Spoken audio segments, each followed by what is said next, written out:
Well, hey, now that we've got all this time on our hands, I thought I'd share a few of the things that I'm doing at home.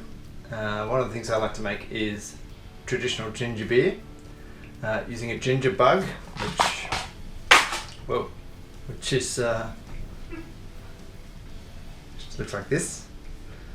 I'll make another video on how to make a ginger bug, but there's already lots of videos on how to do that. You can Google it. If you have any questions, you can ask me. But essentially, we're taking organic ginger and a bit of sugar and distilled water and fermenting the natural yeast and bacteria that live on organic ginger. So that's our ginger bug. And yeah, we're going to take a whole bunch of different ingredients, put them all together. I'll show you how to do it. It's really easy. It comes out amazing, and it's a healthier, cheaper alternative to buying, alcoholic drinks or fizzy drinks and things like that. So yeah, here we go.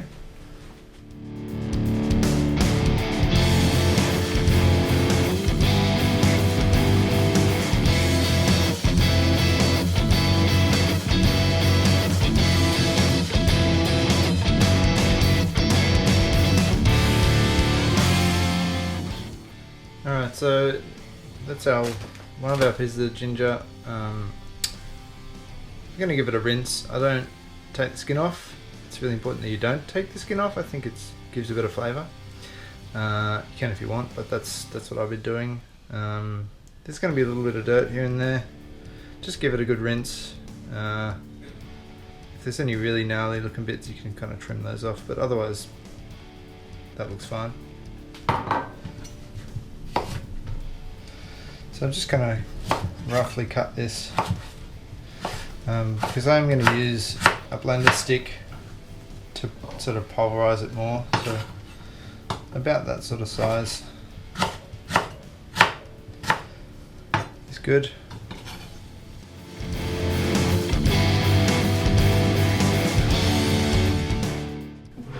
Where's the stick for the stick blender?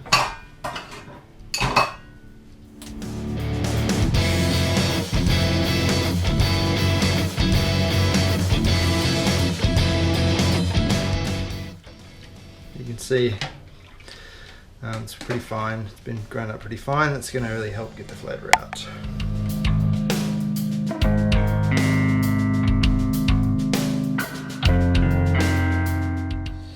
Alright, so next we're going to add some sugar. I'm using two types of sugar today. Just plain white sugar, table sugar. Is that what it's called?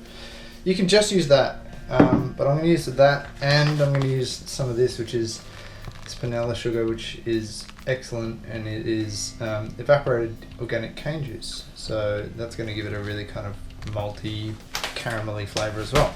So yeah, here we go.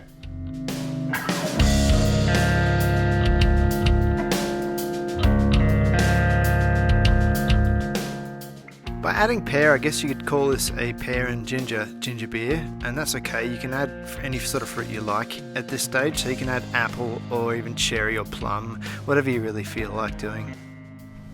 So that was 2 cups of chopped pear. I'm probably going to actually do the third one just because I have it. I want to use it.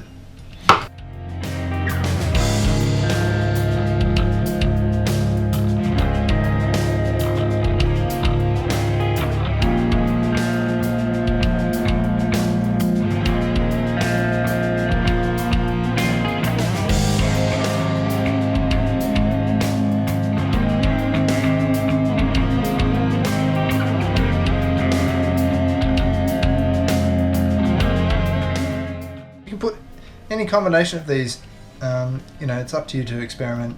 You could literally make this without any of those. In fact, I'll put a basic recipe that you can just start with, and then you can kind of work your way towards using more of these kind of flavorings as you go.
Alright, so when you're adding the ginger bug, don't worry about straining it because you're going to strain the whole thing anyway.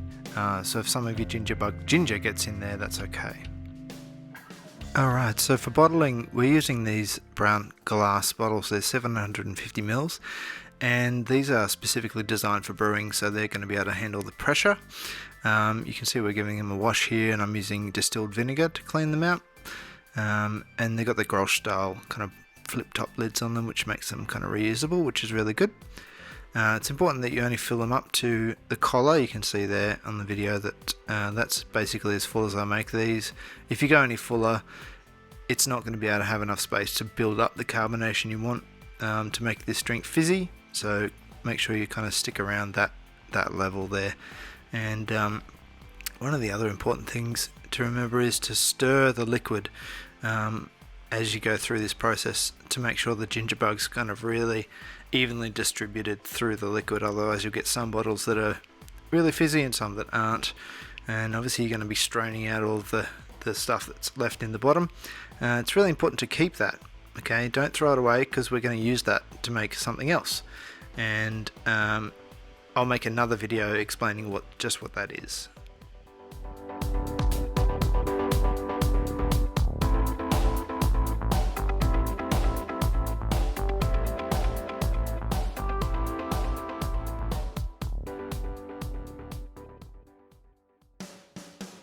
Alright, so these have been brewing for 4 days now, and these have sat in the fridge for 48 hours, giving them time to cool right down, and the carbon dioxide that's built up, that needs to cool to be able to absorb into the liquid.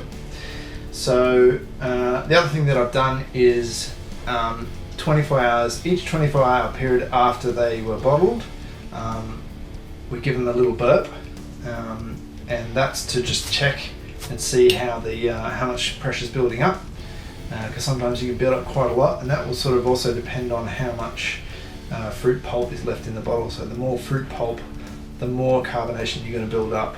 So you just want to make sure you're just checking that, and about day 3, day 4 is when you're going to find that they've got a good amount of carbonation, and you're going to have a good flavour combination there. Yeah, so let's open one and let's see how it tries.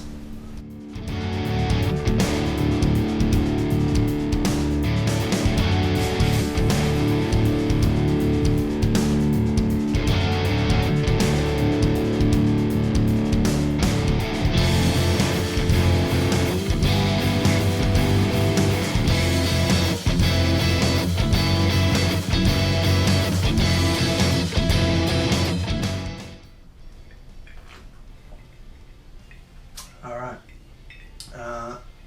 this doesn't last very long in my house.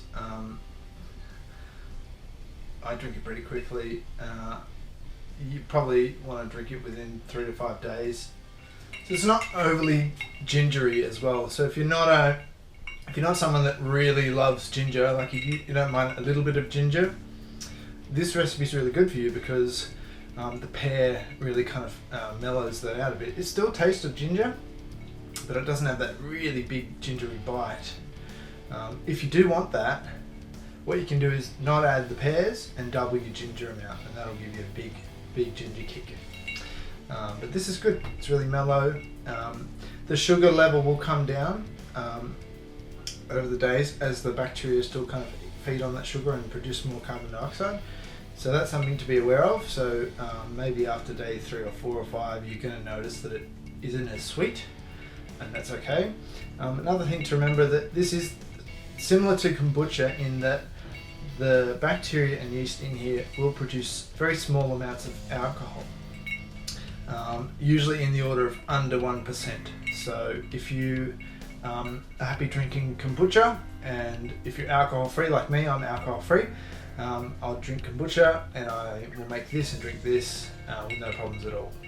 But if you are sensitive to alcohol, you might want to check first, or what you can do is drink it very early on. So don't allow it to ferment as long. Maybe just 2 days in the bottle and then 24 hours in the fridge and then drink it, and then obviously there'll be a lot less alcohol, but otherwise the amounts are very, very low, definitely well under 1%. So yeah, enjoy.